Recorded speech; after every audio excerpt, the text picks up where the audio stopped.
Hello, Saltines. It's Mike. I'm back. I missed you all last week terribly.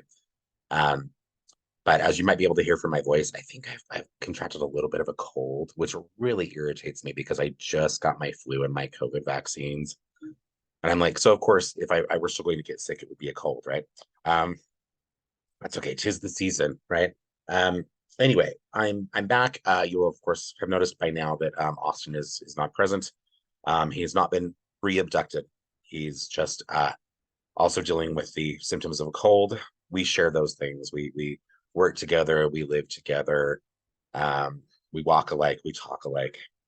And yeah, and sometimes we also share each other's germs. So yeah, so he's homesick today, unfortunately. And his music just got really, really loud. Um, I'm gonna go turn the music down. One sec. Be right back.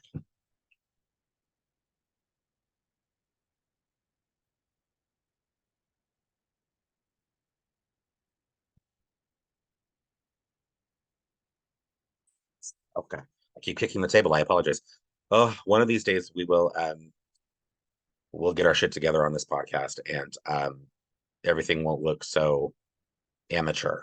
Although I will say I've always had an appreciation for very guerrilla kinds of approaches to things. That's Guerilla, gorilla. Like just kind of just doing things as you are able, and not really worrying about how clean or how well how finely edited something is. There's a part of me that kind of enjoys that, which is odd because I'm such a planner and organizer. Anyway, I'm back today and I thought I'd share another spooky story. This is, still kind of the time of year, right? This episode will come out tomorrow, I believe, on YouTube, and then the following day on Spotify and our other streaming services. Um, but I thought, since we're kind of now, down to the wire, I mean, Halloween's like a week away now, you know, um, it's the time, right? It's the time. Not that there's never really a bad time for spooky for ghost stories, right? Or scary stories, right? I don't know. So today I thought I'd talk a little bit about a house that my family lived in when I was very, very young. And and bear in mind the details I have of these experiences, these are not firsthand experiences. These are stories that have been shared and told again and again and again by older members of my family, my mother, older siblings, a few other people over the years, right? And all of them had these experiences, and in discussing these with them all individually, um, it became clear really quickly that there were just too many things that overlapped. I mean, obviously these were definitely legitimate experiences these people were having, separately, but everything also kind of like lined up in odd ways, right? I'm a witch and an occultist, and I still, even with all the experiences I have, I always tend to skew toward the side of skepticism when it comes to supernatural experience. I just think that that's better. It has helped me out quite a bit. And I would encourage all of you to do the same, right? You can believe in something and I think can still also retain a degree of skepticism, right? So when I was actually, my family moved into this home. My mother, my father, and my two elder sisters moved into this home.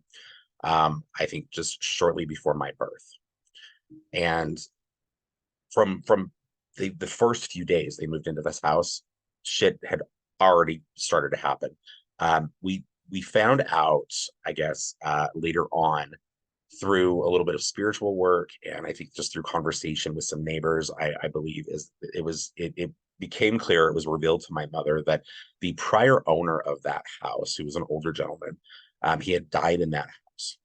And I should, at the moment, I don't think that we ever really even got his name, or over the years his actual name has been forgotten. But over the years we've always called him George, and the name George actually came from me. When we were living in that house, the first couple of years I was born in that house, and my mother tells me that I was a fairly intelligent and kind of precocious child. So by the time I was, I think, like around 2-ish years of age, I was already really communicating and, of course, seeing and interacting with spirits, because psychic kids are very, very much a real thing.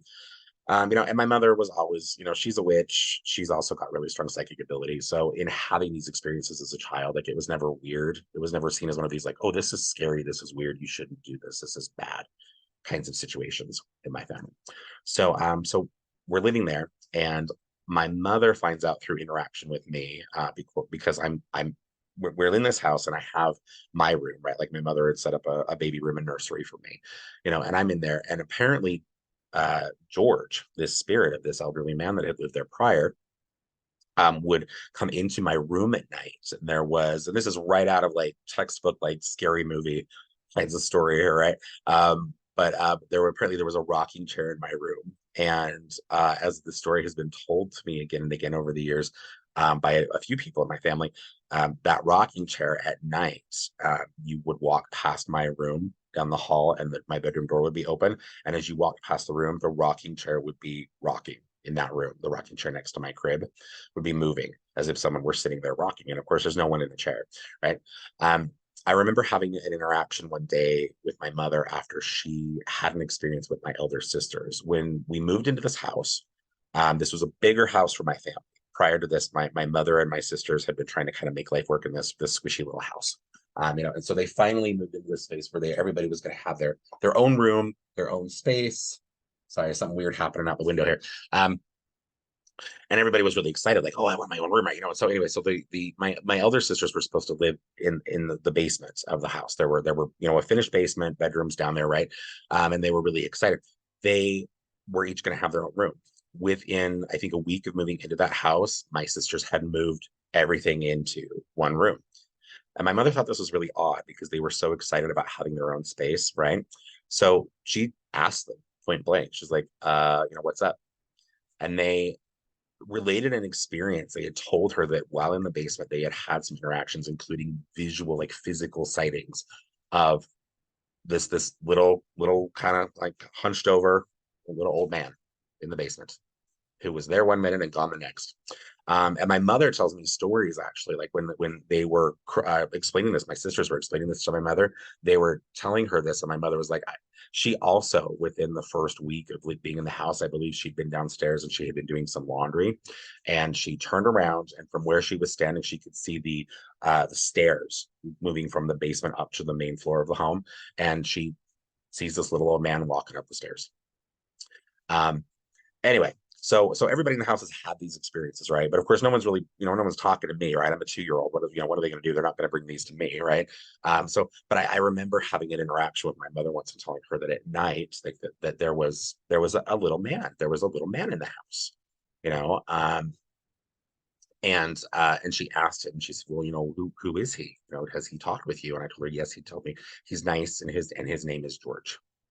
Um, and so that kind of became the name for this spirit. The reason that I wanted to talk about this experience is because it has, again, some of those very textbook haunting kinds of phenomena, right? Like, seeing spirits in the basement, teenagers freaked out because, and wanting to all sleep in one room because there's a ghost in the house, right? Just odd sightings, rocking chairs moving by themselves in the dead of night, weird noises in the house. I remember my sisters at the time, I believe, were both like 16, 17 years of age. And they were dating these boys, and they brought one of them, I believe it was, yeah, one of my older sisters, she brought her boyfriend over one night. And I don't know entirely what it was, but there was something about this boy, this young man that my sister was dating, and the ghost in the house just did not like this guy. And I think he was trying to give signs of this. But there's another story that's told about that house where my sister is there with her boyfriend, and I'm in bed at this point. It's later at night, right? And my mother was out somewhere, probably working, because my mother just had to work so much. My father was a loser and a deadbeat, even when he was around. And so anyway, so they're basically home alone, right? And they're in the living room, and I'm sure teenagers, there's some things going on maybe that shouldn't be, right? And they hear this noise in the kitchen, which was, I think, just like the room over from the living room. And so they get up and they go into the kitchen, and all of the cabinet doors have opened. Like everything is just hanging open. And freaked out this guy, girl, elder sister's boyfriend was like, no, no, no, I'm out. And I think he was Catholic. I think he was like uber religious. So he was like extra freaked out by this, right? Because get a superstitious religious person involved in a haunting situation where they just do not know how to handle it. Um, so anyway, so these kinds of experiences, right? And and again, going back to what I was saying a moment ago, the reason I wanted to share this story is this story and personal, like familial experience, I think is a good example of how we can have supernatural experiences. We can have even situations like hauntings in our homes. And while there are things that those kinds of ghosts, that ghosts and spirits can do that are scary, right? That doesn't always necessarily mean that those spirits are harmful or that they are there to cause trouble or just that, just to hurt anybody, right? And how often I think it's better for us as the living people in any space to actually try to get along, to be friendly with, to make friends with, to at the very least, like try to be good roommates, right? And the spirits, hopefully, right? Because if not, then yeah, maybe you might have recourse to remove a spirit from your home, right? But to remember that those spaces were also they are also homes to those spirits. Um, one of the more interesting experiences that happened in that house with this ghost with George. My father, shortly after I was born, well, before I was born, but after I was born, things seemed to escalate quite a bit. My father, um, well, without going into all the details, my father had some serious mental illness. He dealt with some, I think, some fairly serious mental illness, and he was angry and violent, unfortunately, with my mother, my siblings, and I. But my mother got to a point, I think, and I was still very young at this point, but my father was becoming so out of control with his behavior and just increasingly aggressive and violent. My mother kicked him out of the house. She's like, you got to go. We're done. Right. I absolutely not. And so he was out of the house. My mother tells this story, and this is a story that is corroborated by a couple other members of the family. My mother tells this story about how the ghost in the house never really cared for my father. I think that George, between what I've heard about how he interacted with my father and what I've heard about the experience with my sister's boyfriend and opening all the kitchen cabinets, right, the pantries and all these things, right. Um, I think that the George, the little ghost in the house, I don't think he really had much use for other men. Yeah, I don't know. I don't know, right? Maybe he just didn't want other men in his house, right? Like he was the man of the house, right? Um, anyway, we're it's late at night one night, right? My father's gone. At that point, I think I don't know where my sisters were. I don't know if they'd moved out yet or if they. Yeah, I don't know. Anyway, but so my mother, the way that the house is shaped or was designed, you come in through the front door and there's immediately a staircase.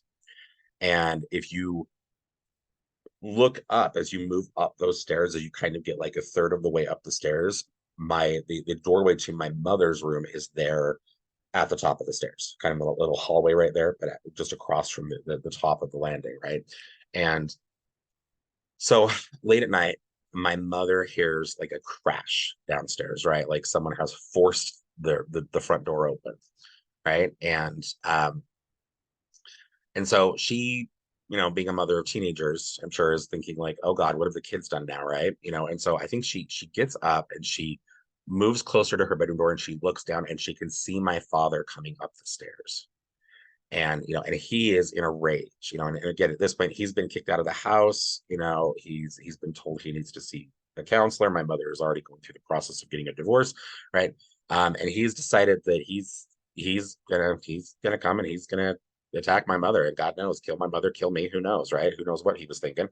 But he's coming up the stairs, and my mother is standing there, kind of, I think, in one of those moments where you know you can see something bad is happening, but like I think like the fear hits, you freeze. Sometimes people just freeze, you know um and I'm like still around 2 years of age, right? I'm not doing anything, right? There's nothing I can do to help this situation, right? So anyway, so she's standing there and he's screaming up the stairs at my mother. My father is like, and every expletive he can think of, is coming out of his mouth at my mother, and she's watching him coming up the stairs, right? And he gets to about, I think, halfway up the staircase and stops in his tracks, like he's like almost like he's hit a wall, and he flies backward back down the stairs. and he hits the floor at the bottom of those steps, and he's had the wind knocked out of him, right? And my mother has used this as an opportunity to like to grab the phone, like she's calling the police, right? um and he's screaming at the bottom of the stairs like, you pushed me, you expletive, you pushed me, and she's on the phone with 911, and she's screaming back like, I was nowhere near you, you idiot, and my father, um I think, realized at that point what had happened, that he had, in the process of trying to attack my mother, that he had angered the ghost in the house, and this spirit had actually acted in defense of my mother and had knocked my dad's ass back down those stairs. And I think that freaked my father out, because though my father, when he was alive, he's dead now, and I'm going to say thank God, because he was a garbage human being. um, but when my father, I think, when he was alive, he always claimed to be an atheist. My father was, little side note here, my father was for me always, I think, again, a textbook example of what an atheist is, or at least how many atheists can be perceived. Okay, if there are those of you who see this who are identify as atheists, please don't get me wrong. I'm totally in favor of atheism. Like I know a lot of spiritual practitioners, to be honest, like occultists and things, who are also atheists and operating very effectively within the spiritual community. So it's nothing wrong with atheism. That's not my personal belief, but I respect that there are people out there that they choose that for themselves, and that's okay. But it's been my experience in dealing with many atheists over the years, including my father, that they are atheists up until the point that the discussion of spirituality comes up, or the discussion of mortality and death comes up, and then the fear really kicks in, right? And so there's just this part of me that has always kind of gotten a wicked giggle uh, engaging with atheists, or people who identify as atheists. It's like, if you're so confirmed in your belief that this is all there is, and you're, why the fear, why the fear, right? um and the blanket of denial around some of these experiences when they occur, right? Yeah, anyway, my father, I always claimed to be an atheist, but I don't know that I really believe that to be true. um yeah, just based off the stories and recountings of experiences like this. Anyway, so again, back to the point I was making several moments ago, that spirits, I think, if we work with them, if we make it clear to them in cohabitating and living with them, that they are still a member of the household. They don't necessarily have to be family, right? But if they still potentially have a space, if they can get along and interact well with the people who are living there, the living people there, that these spirits often can actually be, I want to say, productive members of the household, right? These are spirits that can, even and this is a very extreme case, right? I'm not saying that every spirit would, in essence, do this, or that would have the power to do this, um, but they can do things that can be really helpful. They can do things that can save our lives. And I think, to be honest, a lot of the times, many spirits, particularly if they are connected to the home or the land in some sense, I think a lot of the times they're doing that work and we don't even realize it, um, because they're not there. They're not seeking the credit, right? They're also just trying to protect their home, and their peace, whatever sense of peace they may have as spirits, right? Um, so interesting story, and again, another kind of scarier ghost kind of experience that I've had. I've had many over the years. Another one that comes to mind, and I've talked about this a few times on the podcast, and I'm going to relate this story because I carefully, because I don't need to go into the detail of this, but I was hired many years ago when I was more actively involved in different facets of the spiritual community, primarily ghost hunting, and these kinds of things. I was hired to go with a group of other mediums. At that point, I was working actively as a medium. I am a medium. I don't really do that work uh, consciously much anymore. I'm one of those unfortunate people whose mediumistic abilities kind of manifest in a more physical way. And I have found over the years that doing that work has aged me and has, I think, made some complications to my health. That's okay, right? That happens. But at the time, I was hired with a couple of other mediums to go into a space in an area just outside of Salt Lake City. And the purpose for this, for the hiring, was that someone had bought this lot of basically like what would you call it? Oh my gosh, a block of old buildings, right? Of old industrial buildings. And their idea was to go in and renovate this space and turn what at one point had been this very old. And when I say very old, I'm talking probably like these buildings have been around a good century or so. To go in and to renovate these spaces and to turn these into some sort of, I think, retail slash living kind of space for what was becoming a very gentrified area of this little town. Um, so we were brought in because the person who had bought the space was, kind of more within the realm of, like they were a believer, right? They were spiritual in some sense. And they hired us to come in and they hired to clear this space because the energy of the space this was just a very oppressive space. And the reason for that we discovered when we arrived was that for years those buildings had been sitting there basically derelict. They had been empty for many years, and the local homeless community, in just looking for a source of shelter, right? And during the winter months, I'm sure we get kids. We get some really scary winters in our area. People die on the streets here every winter. Um, but they had used or had taken to using these empty buildings as a living space. So there was that going on there. Homeless encampments. There also was unfortunately a lot of drug activity in that area, and there were, I believe, incidences, police reports, some things of people, people who had been found either doing drugs, or even people who had overdosed and died within that space. And all of that energy was there.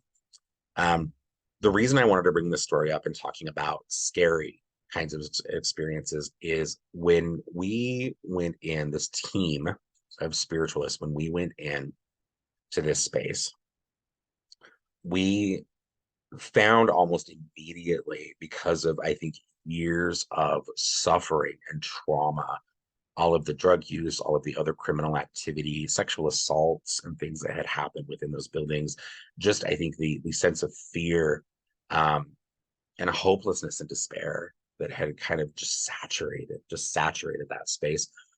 Within that space, there was an entity, and I don't know if it was something that was there to begin with. I believe my belief is that this was something that was drawn to that space as a result of all of the basically human suffering that happened there. But there was an entity in that space that I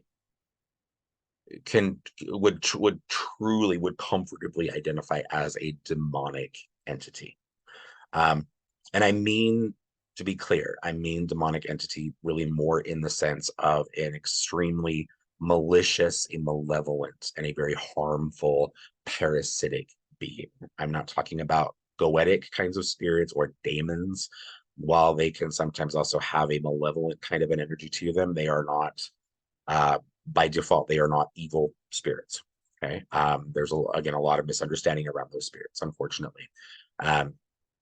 But this was a spirit that I think was there in that space, and it was feeding on the human suffering and the other really harmful things that have been going on in that space, that it was feeding upon that energy.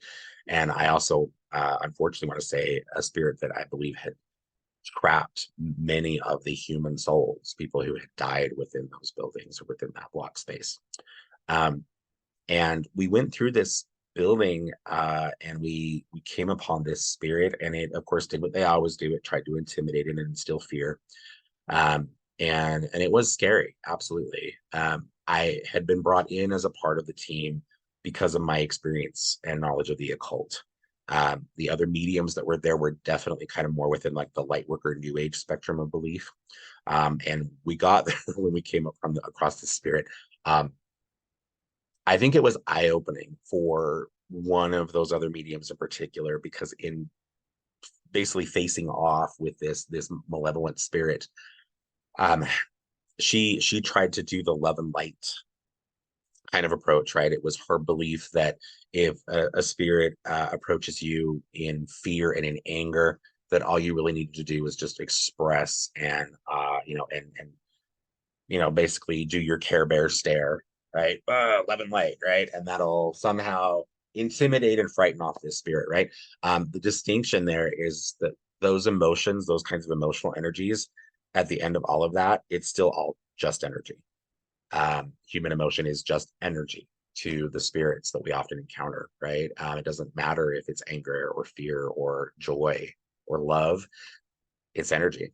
And so I think she was surprised in trying that approach, which, to be fair, I want to say had worked for her in the past, as she had been dealing maybe with other kinds of spirits, human spirits. This was not a human spirit, absolutely not. Um, I think she had found that had worked for her in the past, but love and light was not going to work with this spirit. Um, and I think that that's one of the reasons why this experience kind of sticks in my brain, because it really it really kind of came down to my personal interaction with this spirit at the end. And I would love to say that we were able to fully banish that spirit and to clear that space. But I, to this day, don't really know that we were. We had to do quite a bit of work, and to their credit, I will say the other spiritualist I work with, they were able to do that. They worked with me once I was able to kind of give them a job or kind of organize the effort a little bit around, like, okay, this is what I need you to do. I need you to hold this. I need you to stand here. I need you to say this thing. They were on board. They did it. So good for them, right? They were at least willing to cooperate and work in that capacity. But we had to go the old school. We had to do the old school banishing, formal occult witchcraft kind of a banishing. And I don't do formal banishings. Like, a lot of people hear that and they think, oh, like the ritual of the lesser pentagram. I don't do those things. I'm not a ceremonial magician. My processes are very much within the realm of traditional witchcraft. I work very closely with Hecate. And also I work as a chaos magician. And the processes that I utilize in clearing spirits are usually going to be kind of a mix of all of those things, those components of my personal practice. That's where I have strength. That's what I go with. I go with what I have strength, right? Or where I have strength. So, but we were able to, I think, shift this energy enough in this space that we were able to remove some of the heaviness. We were able to help kind of clear out some of those other lingering spirits that, again, I do believe actually have been trapped in that space. Um, the the primary offender, the malevolent spirit that was there, was it did seem as if it was removed from that space. But in saying that, I also don't know, just being completely upfront, there was really no resolution to that. I believe that we removed the spirit, but I don't think that we had the ability, with the time and the means that we had, and of course with the allowance of the business owner, right, the person who purchased the property. I don't believe that we had uh, we had the opportunity to really do anything to permanently remove that spirit from that space. Um, my belief is that it basically just moved back into that property. Quick pause there. Sorry.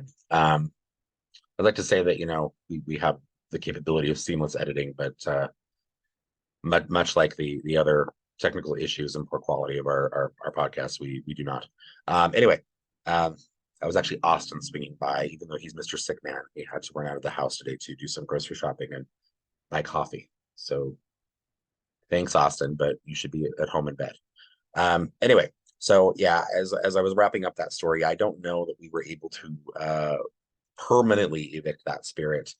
Um, and to be honest, I'll admit, I never really followed up with the person who owned the property on that, primarily because they were really not a personal connection of mine. They were more closely affiliated with one of the other mediums that was there. So if there needed to be any additional follow-up work, I'm sure they probably just contacted the other medium who was a friend of theirs. But and they did open businesses, new businesses in that space. So hopefully there wasn't any more trouble.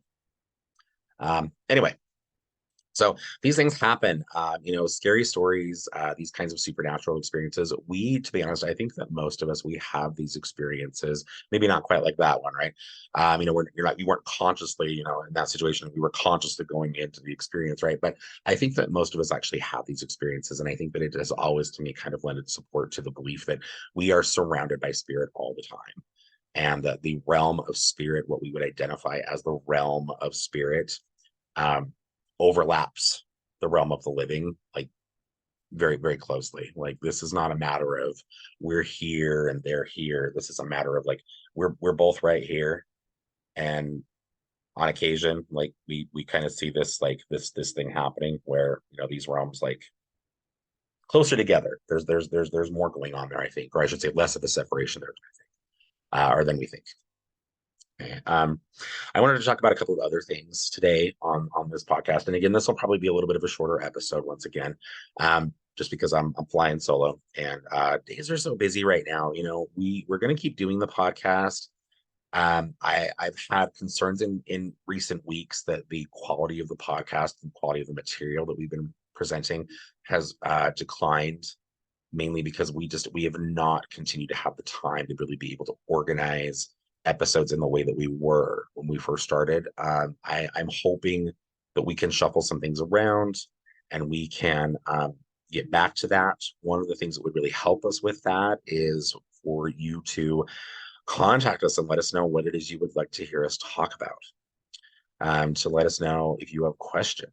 That kind of information is helpful to us because it makes sure that we are still talking on things that are of relevance to the people who are listening. It also that kind of interaction or feedback from you can inspire us to present things that are well, better than a lot of the more impromptu, spontaneous kinds of things that we bring to you these days, it would seem. Yeah, anyway, regardless, thank you so much for continuing to tune in and supporting the podcast. I wanted to talk about a couple of other things. One of these things is going to sound like the podcast from this moment on is going to sound as though I'm getting maybe a bit preachy and critical, and I'm not. I promise I'm not. It may sound that way, okay, but I think that these are important things to talk about. As always on the podcast, we are here to bring you accurate information. We're here to present and talk about things that are based on many, many years of education, many, many years of firsthand experience. And just, yeah. So, yeah. So take this as you will. I want to talk about this thing I see happening a lot, particularly with internet witchcraft. And I want to say, just to be really clear, I understand absolutely the ridiculousness of me complaining about internet witchcraft as I am sitting here speaking to you on a podcast that is streaming on the internet. But I also want to say that internet witchcraft more and more seems to be its own breed of witchcraft. I think that when we look at witchcraft as a practice, as it happens off of the internet, off of social media, with that witchcraft, I think looks quite a bit different than what we see presented online. Beyond that, I also want to say that the day-to-day personalities that we see in the witchcraft community off the internet, off of social media, are quite a bit different than the internet personalities that we see on the internet and social media. Different types of witchcraft, that's all I'm going to say. Anyway, but I want to talk about this thing that I'm seeing of late. There's this thing that happens, I think, particularly as discussion around baneful magic, the practice of baneful magic has become a bit more common. We become a bit more open about those discussions or that conversation, right? Which is a good thing. Which is a good thing because baneful magic has always been a component of witchcraft and most occult practices, to be honest. And it needs to be. It needs to be. If you are watching this podcast at this point, if you have not yet figured out that we are very hex positive, that we are very pro baneful witchcraft, as it is needed, because that shit better be justified. You're flinging hexes and curses and it's not justified, or you're working magic against someone who has actually done you no harm. Sooner or later, spirits are going to chew your ass for that. Absolutely. Okay. And I'm not talking karma. Okay. I'm talking people, all of us have our own protectors. We have our own ancestors. We have our own spiritual allies. that will have our back. And even in the moment, if something bad hits us, that does not mean that those spirits are not going to then work to get a little back for us. So you better make sure if you're flinging bad magic at somebody, you're flinging a baneful working of any kind at somebody, you better make sure that shit's justified. Okay. Otherwise, you're going to get a lick of that trouble. Somebody's spirit will come back on you for that. Okay. It happens. I've seen it happen so many times over the years. Okay. But what I want to talk about is I want to talk about this thing I'm seeing where a lot of people who are very publicly, very vocal about the fact that they work baneful magic, that they work hexes and curses. This situation that comes up where something bad will happen, just a general life kind of situation, right? Usually to somebody who's like an enemy, someone that would be seen to be an enemy, or someone who's not a friend of this practitioner, right? And this is kind of the scenario, right? Where like person doesn't like you, person doesn't like someone else, right? So something bad happens to this person they don't like, like they get a flat tire, their relationship falls apart, something that is very normal, very human. Like this just happens in life, day to day kinds of stuff, right? Um, but then ego driven baneful practitioner takes credit for that situation, right? Like, oh yeah, they got a flat tire because I worked a hex, or yeah, I ruined their relationship. And it's like, okay, well, pull it back, Becky, because I know for a fact you didn't really do anything there. You don't have any of the energetic science of how they worked a curse or a hex on this person, right? It's ridiculous to me, the willingness or the readiness that people are able to step up and say, yeah, that horrible thing that happened to that person, yeah, I made that happen. Okay. And that's ridiculous to me for a few reasons. Okay. Um, One, as I already mentioned, most of the time, nothing actually has been done. Right. That's not witchcraft. That's bitchcraft. That's somebody just being a nasty person, and and they're feeling a little bit of schadenfreude, they're feeling a little bit of joy in somebody else's misery, right? But it's misery that they were not a part of. Sometimes life just makes bad shit happen, right? Like sometimes you just get a flat tire, and it's not the sign of a curse or a hex, it's just a flat tire, right? um like right now, Austin and I are both dealing with a cold, right? And I'm not sitting here saying like, oh, somebody cursed me, somebody hexed me.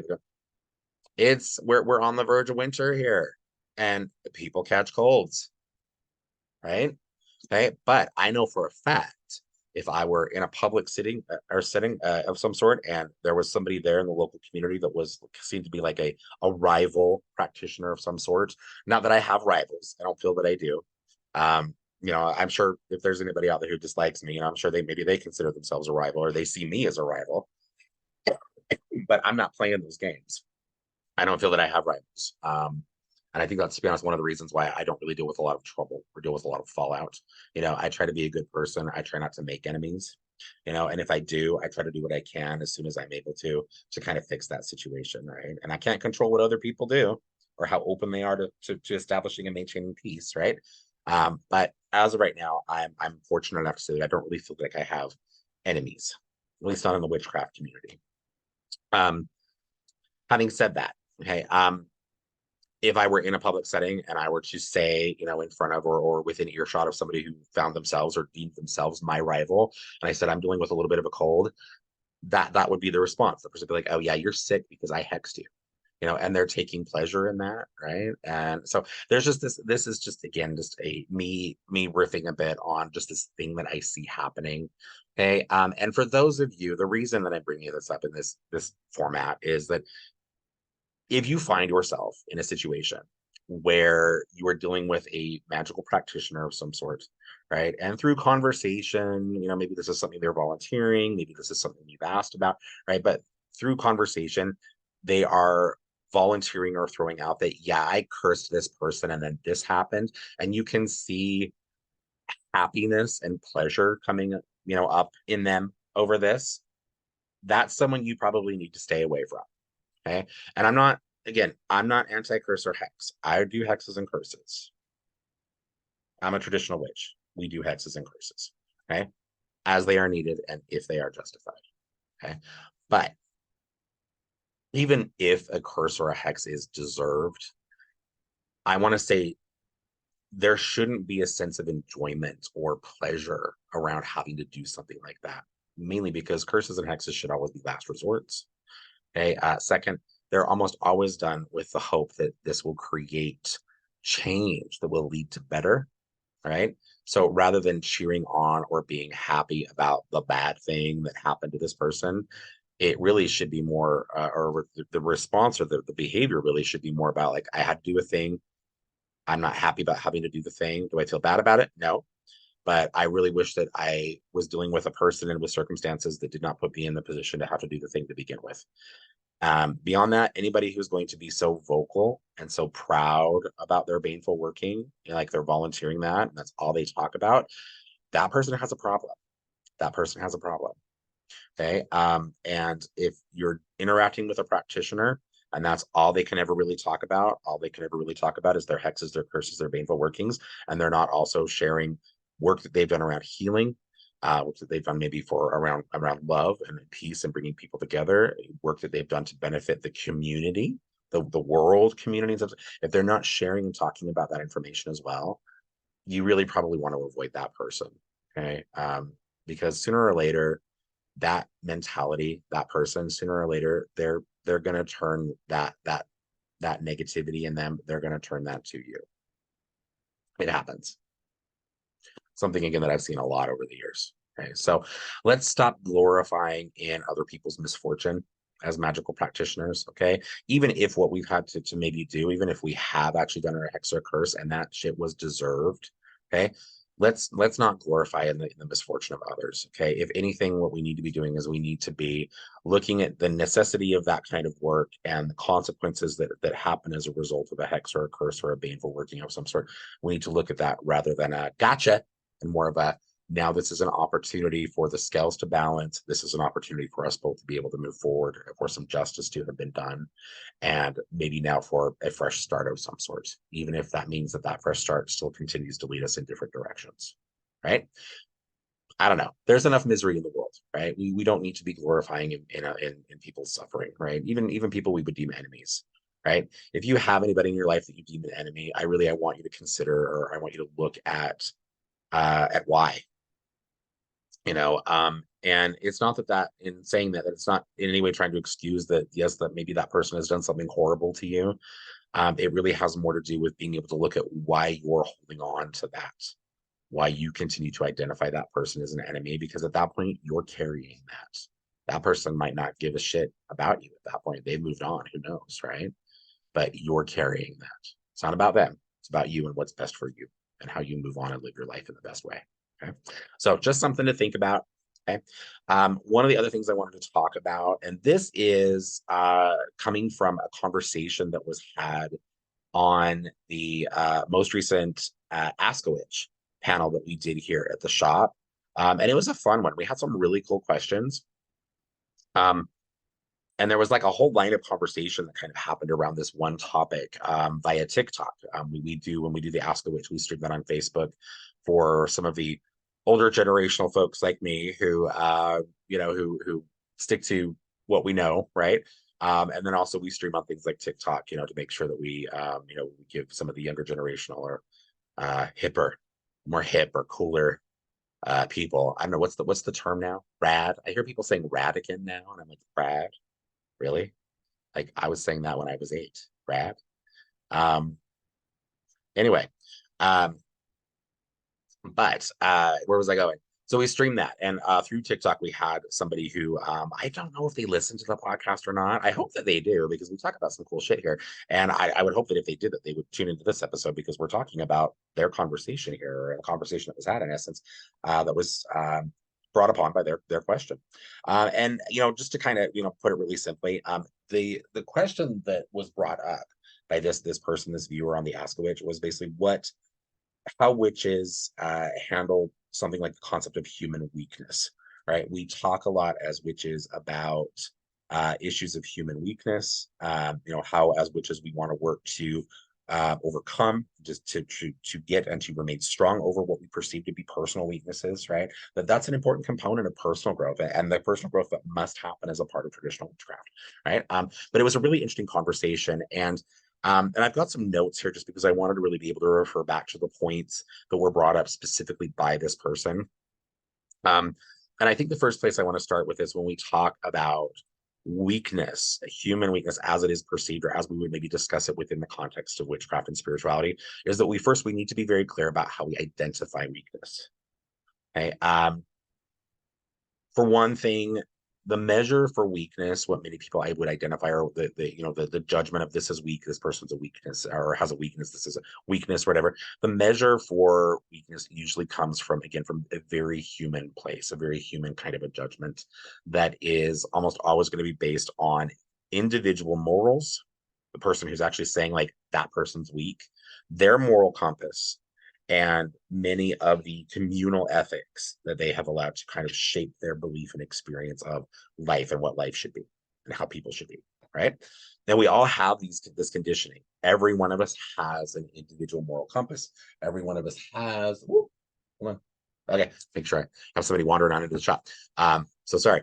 Our own individual moral compass and the ethics that have been basically programmed into us from the time that we were very, very small by basically everyone around us and the country, the culture, whatever that we live in, right? The society that we live in, right? So we have to be really careful, because the first thing that we need to consider is that what we deem weakness is going to be very personal, right? And what I would look at someone and say, that's weak, right? Someone else might look at that and go, I don't see that as a weakness at all. I actually kind of see that as a positive component of that being, or a positive component of that situation, right? Okay, so I want to talk about that, or I want to throw that out there. Okay. The reason that we need to be really careful about personal morals and communal or learned kinds of ethics is that these are human constructs. These are human things.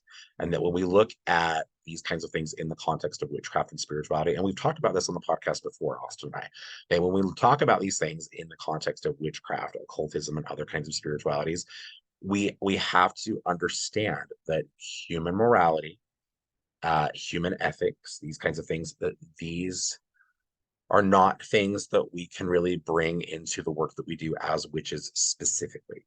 Okay. And really the main reason for that is because we are dealing with energies as witches.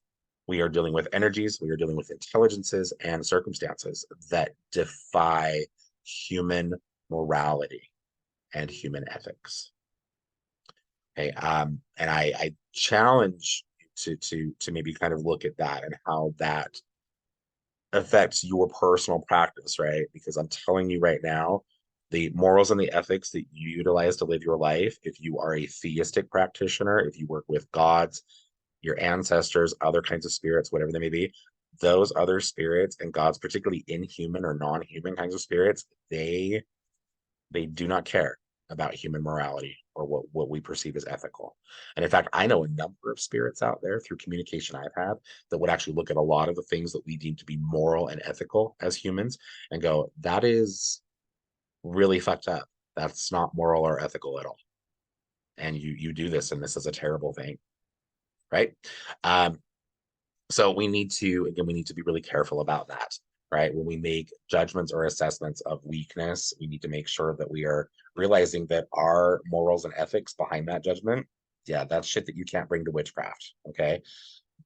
In using that as kind of a stepping stone to the next point I want to talk about on this, okay, is that we also need to admit that we don't have the same perception. We cannot have the same perception of someone's capabilities and experiences, right? We cannot identify accurately as humans. I'm not even talking as witches. We cannot identify something as a weakness until we have lived that same life, until we have lived through those same experiences, until we have actually had a chance to walk in that person's shoes, right?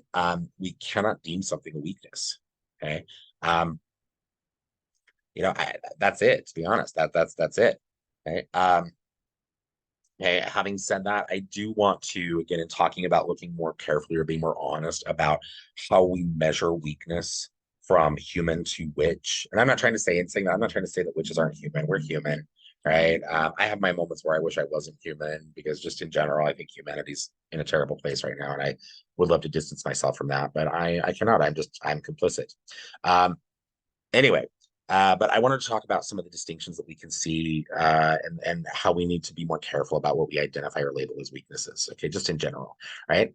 To start with, I want to make it very clear right now: mental and physical disabilities are not a weakness, at least as understood and by humans for sure. This should be how we see this in humanity as well. But in the realm of traditional witchcraft, mental and physical disabilities are not weaknesses. Okay? And in fact, if you do any kind of research into the roots of what we identify as witchcraft today, you're going to find a lot of information out there that would support that mental and physical disabilities are more often than not seen as signs of spiritual strength and connection. There are many cultures out there who make it a point, who revere people in their communities who are born with mental and physical disabilities, who are born different in those ways. Like these people are seen as like, this is the next shaman in the tribe. This is the next avatar of this goddess. This is the next, like that is historically much more accurate, anthropologically much more accurate than this idea that, oh, this person was born with a mental disability. This person is, who knows, right? Whatever that could be going on, right? They're weak, right? No, no, never, no, no. Okay, so I want to make that very clear, right? Innate qualities and characteristics are not weaknesses. Okay? And what I mean by that is gender identity, sexuality, ethnicity, culture, race,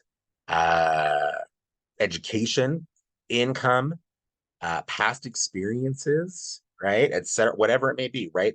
These are not weaknesses. These cannot be seen as weaknesses, not in the context of witchcraft, and really, to be honest, they should not be in the context of any spiritual practice. Okay, no intelligent, no empathic human being, any human that had any kind of empathy or compassion, no rational person would ever look at things like this, these innate qualities or characteristics. No one would ever be able to look at that. Anybody, again, who was intelligent, empathetic, or rational would look at any of these things and identify or define these as weaknesses. Okay? It is not weak to be gay. It is not weak to be Black. It is not weak to be a woman. It is not weak to be poor. It is not weak to be uneducated, right? That means nothing, particularly when we look at how those things happen, or the ideas, the constructs around those things in our world, right?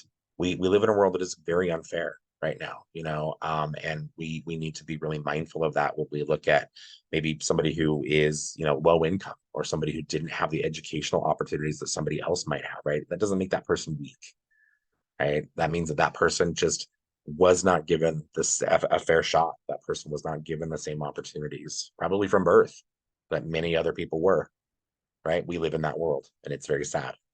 Okay, but that's the reality. So we cannot see these things, and as witches, as traditional witches, we cannot see these kinds of things as weaknesses in people. Okay, how people behave, how people continue to structure and live their lives because of some of these things, those could sometimes maybe be perceived as weaknesses. But that would need to be a very careful kind of a case by case kind of an assessment, right?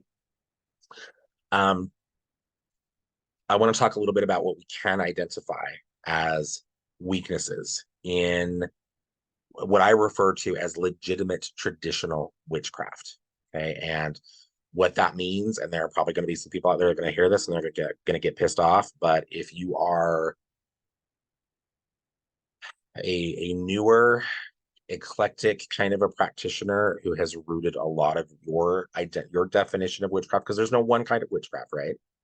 And in no way am I trying to say what you may do is not witchcraft, okay?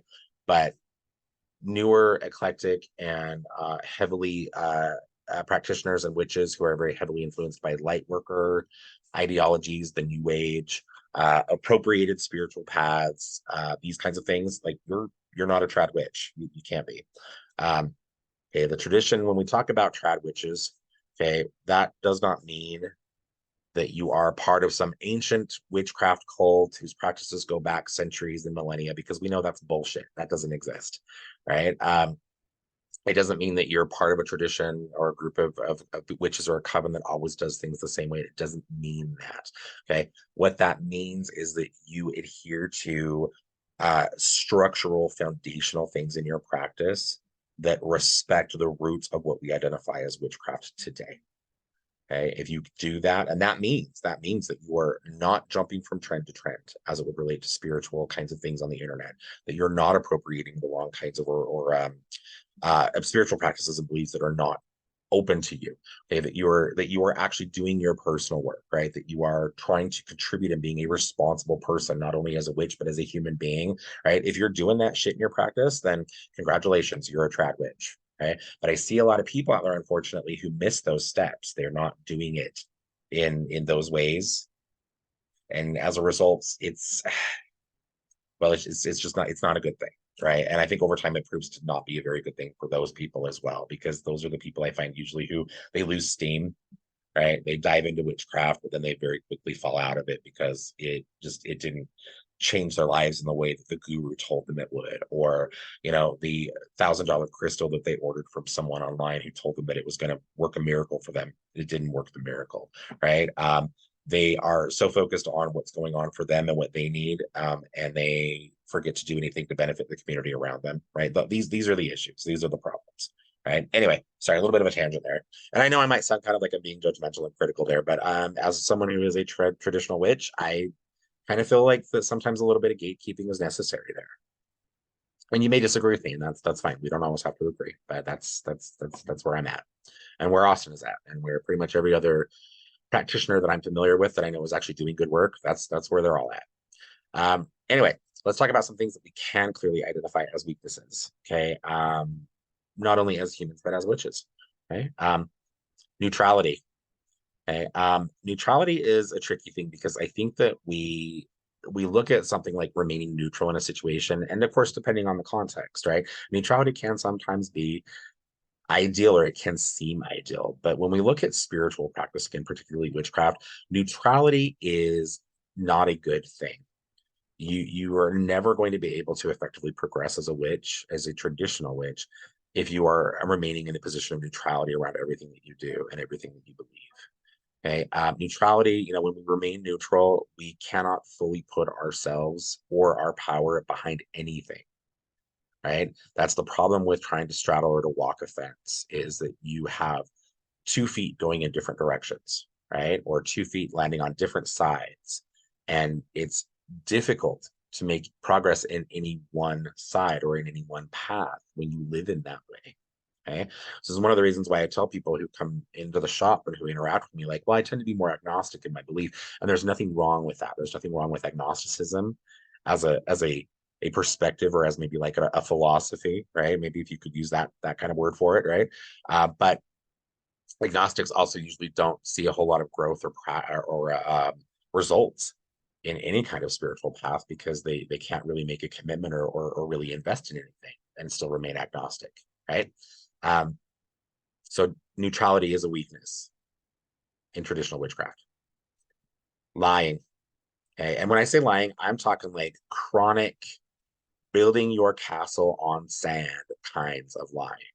Okay. I'm not talking a little white lie. We all let something like that slip here and there, right? We've all done that. I've done that. You've done that, right? And we live in a world, unfortunately, that sometimes puts us in situations where we need to do that. Okay. Sometimes we just don't say anything, right? But I'm gonna tell you right now, a lie through omission, still a lie, a little white lie or not. Okay. Just because you didn't say anything doesn't mean that you're in the clear, right? You're still being dishonest. Okay. So do think about that.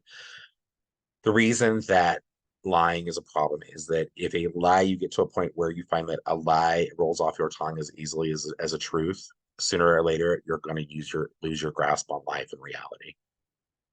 You cannot maintain control over yourself. You cannot maintain control that you need. And I mean control in a good way, not a bad kind of a control. You cannot maintain control over yourself or the life that you want to live if you've built half of that life on lies. Okay. Deception, lying, weakness. Greed. This is a big one, particularly in the world that we live in now. Oh, good God, is it ever? Okay. Greed is counter to traditional witchcraft and is therefore a weakness in the views of traditional witches because it is rooted in fear. And as witches, we look our fears in the face. We have to. It's part of the personal work that has to happen. If you're not doing that kind of personal work as you are learning and studying witchcraft, you're going to run into trouble sooner or later because there will be a moment where you decide you need to do something, you want to learn something, you want to experience something as a witch, and that fear right there right there to limit you, right there to get in your way. Right. So we need to look our fears in the face and we need to be honest about that. Okay. We work on fears as witches because we need to be able to overcome them. We need to be able to overcome fear. And in doing so, what that does is it allows us to dispel the false systems of belief that shape around fear. Okay. And when we're looking at greed specifically, okay, and how greed is rooted in fear, where we see this happening is we develop, I think, from positions of fear and insecurity, we develop these beliefs that tell us that we are somehow better or more deserving of having that thing, whatever it may be, than someone else, right? It's fear-based behavior. You're being greedy, right? Or whoever in that situation is being greedy because they feel they deserve more, right? I earned, this is me, mine. I earned this. I'm better than you. I deserve this more than you, right? The reason for that, if you look behind that, you scrape through the greed, that's fear underneath, because fear has created a belief in that person that they are somehow lacking or that they are somehow different in some way, right? And they need this more, they deserve this more, right? So it's fear, maybe a little bit of conceit and arrogance in there as well. Arrogance is certainly also a weakness in witchcraft. Okay. But we understand that greed has to run counter to witchcraft because we know that we don't need to hoard wealth and we don't need to deny the rights of others to a fair life. Okay. This is one of the reasons why I always laugh. You know, I interact with so many people day to day, and one of the things I hear a lot from more conspiracy theorist kinds of mindsets is that the uber wealthy in our world are all witches. You know, they're all witches that are part of some sort of satanic cabals or things like that. And I hear that, and I have to laugh my ass off.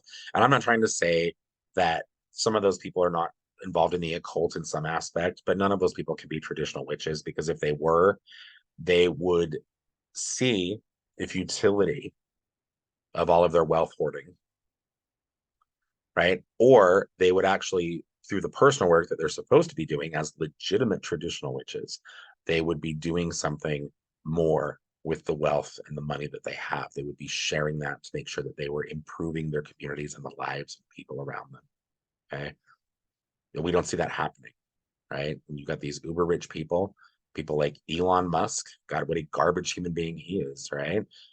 Jeff Bezos, dude that owns Amazon, another garbage human being, right? Greed holds the hearts of these men, and beneath that, it is fear. Okay? And now arrogance, of course, right? Because they've been elevated to position of elite, right? But greed is a weakness. You cannot live like that. You can't operate like from that perspective, or let that be a prime value or means of operation in your life and still be an effective traditional witch. Okay. Envy. Envy is very similar to greed because it also comes from fear, from a space of fear and insecurity, right? But envy is tricky in a different way because it creates limiting thought processes and beliefs, much like greed, right? Or much like we see in greed, but envy creates limiting fears and thought processes that really run counter to the growth, the personal growth that we need to be doing as witches. Envy traps us in patterns of comparison, because usually what we envy is what we see the people around us and the world around us like. You have this, I want this, right? And so we find ourselves, I think, falling into patterns of comparison. You know, and this is a problem for traditional witches, or at least it should be seen as a problem in traditional witchcraft, because we have to all understand that our lived experiences as humans, as witches, that our lived experiences are just as important as anyone else's, at least for us, right? They have to be. It's our lived experience, right? It better be important, right? They're just as important as anyone else's, and we should never be trying to live someone else's life, right? We can't. You know, even if we put all of our effort into creating, cultivating, buying, you know, having the thing that they have, that still doesn't mean that we're living their life, right? So we need to be very careful of those things, right? Last, I do want to talk about fear specifically, because fear is a big one, right? And fear, I think, is actually one of the underlying influences, or we've already mentioned, or as I've mentioned for a lot of these others. But fear, and to be really clear, I'm talking about irrational fear. Okay, fear as a primal emotion is perfectly healthy. Okay, fear keeps us alive, and it has for millennia, right? For eons, fear has allowed us, as we have evolved from more primitive kinds of life, right? Fear has allowed us to survive, right? It lets us know when this is a dangerous situation. I'm not going to do this, right? So fear as just a normal kind of a response is not a bad thing. We should never see that as a weakness. Okay. Irrational fear. Okay. The kind of fear that becomes a controlling or a leading influence in our lives, that is unhealthy. That is then a weakness. Okay. And it's weird when we look at this because that kind of fear in an almost in a weird way, irrational fear can, in a sense, kind of become almost like an egregore. It's an egregoric energy in the sense that that fear can kind of build a life of its own, or it establishes a life of its own in the sense that it can take over and it consumes our life. Hey, I'm not talking that it's actually an intelligent separate being. Okay, it's not. It's still you, right? But when you are living from a position of fear, you're not really living at all, because that fear, that irrational fear, is going to control everything that you do, even those things that you probably need to do and things that could be good for you, right? So fear is absolutely a weakness in the perspective or in the views of traditional witchcraft. Okay. And really always has been. Okay. Ugh, I don't know. It's just some interesting conversation. And again, something that I wanted to elaborate on a bit more. I'm checking my notes here real quick to make sure I didn't forget anything. But these were important pieces. And I think that the person that joined us for the Ask a Witch who asked these things, I think that in the process of trying to relate information and answering their question, I don't know that they came away from that experience with the most positive or I mean, say, I don't know that that was the most positive interaction for them, mainly. And really, the reason for that is that in the format of the Ask a Witch, we don't have the time to sit and to really go in depth around these kinds of conversations. You know, it's very much a like, person asks a question, we got to answer it. Person asks a question, we got to answer it. Person asks a question, we got to answer it. Right. So we're definitely in a time crunch. Okay. But I want to say to that person, if they do by chance listen to this episode of the podcast, and again, I don't know if they're a listener or not, but these are the weaknesses. Okay? Neutrality, lying, greed, envy, arrogance for sure. Okay. And fear beneath all of that fear. Okay. These are the weaknesses that we see and that we want to make sure that we work to combat, that we work to heal and overcome in traditional witchcraft. Okay. None of that other stuff, who you are as a person, who you were born as, any of those other physical innate things, right, about you, none of those are weaknesses. They can't be. They can't be. Okay. All right. I think that might be it for this episode. I did want to say just really quickly, the episode 2 weeks back before Austin did his mini episode last week, we were cut off on that episode. I don't know what happened. We had a technical issue and the last 10 minutes of that episode were chopped off. So I'm so sorry for that. I know I was going to do like a mini reading on that, and I was going to talk more about the charitable effort that we've got going on right now. And all of that was chopped. So I apologize for that. I don't have a mini read for you this week. If you like those things, follow our other social media feeds at Cat and Cauldron. We post weekly readings and things all the time on our social media feeds. Yeah, but I did want to apologize for that. I'm so sorry that we lost that last 10 minutes. Yeah, we have some really cool stuff coming up this week. Tomorrow we have our basic witch study group. If you're in the Utah area, please come and join us. If you're I should say in the Salt Lake City area, you're not too far out. Please come and join us for that. It's free to attend. And it's proven to be an amazing space for so many people. People come to the basic witch study group with questions on their practices, their traditions, things that they've learned in other places. And I've been able to see firsthand, as somebody who facilitates the study groups that we do here, how they have really helped people to learn and grow, how they have really been able to give people some really good answers and information, or at the very least to get somebody to think of something in a different way. There's nothing more satisfying as a teacher than to be able to have an exchange with someone like that and to actually see that light bulb go on, right? Like to see someone get it, like just the look over their face, like understanding, like, oh, love that. I love that so much. But anyway, so we have that going on tomorrow evening. This later this week we have our full moon rite happening. The full moons are always a lot of fun. They're also a lot of work, and I mean work in a good way in the sense that when you come, you are working, you are doing traditional witchcraft. And there is usually a purpose. We always make sure we coordinate our full moons and our dark moons around a particular purpose. So if you want to see something like a traditional witchcraft rite, come and join us. Okay.